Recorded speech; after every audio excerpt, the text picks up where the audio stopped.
भाई का हत्यारा कौन?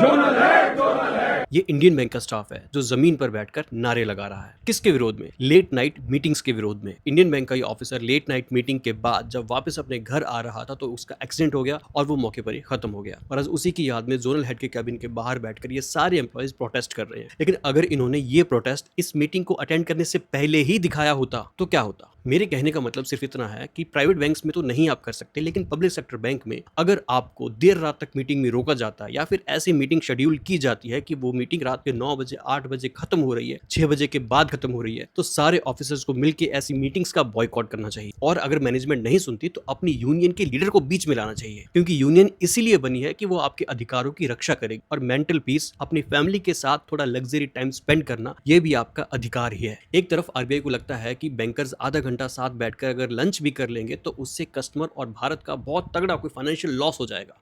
और दूसरी तरफ उन्हीं बैंकर्स को जब 3-3 घंटा 4-4 घंटा मीटिंग्स के नाम पे, वर्चुअल मीटिंग्स के नाम पे बिठाया जाता है, रोका जाता है, टाइम, एनर्जी, पैसा सब कुछ बर्बाद करवाया जाता है, तब यही आरबीआई चुप रहता है। और ऐसी लेट नाइट मीटिंग्स का रिजल्ट क्या निकलता है?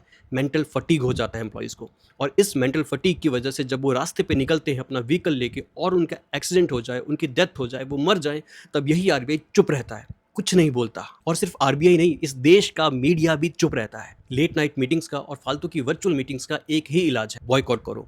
अपनी यूनियन के लीडर को सामने खड़ा करो, क्योंकि वही आपकी प्रोटेक्शन है। और ये कहकर कि यूनियन तो किसी काम की नहीं है, वो किसी का कुछ नहीं करती, इस चीज को नॉर्मलाइज मत करो।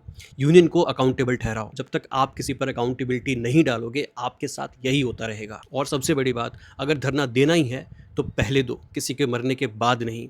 मरने के बाद ये कहते हुए आप बिल्कुल अच्छे नहीं लगते कि हमारे भाई का हत्यारा कौन। धरना देना ही है, बॉयकॉट करना ही है, यूनिटी दिखानी है, तो पहले दिखाओ। बाद में इस सब को सिर्फ ऑनलाइन व्यूज मिल सकते हैं। जिस घर का चिराग चला गया वो वापस नहीं आ जाएगा।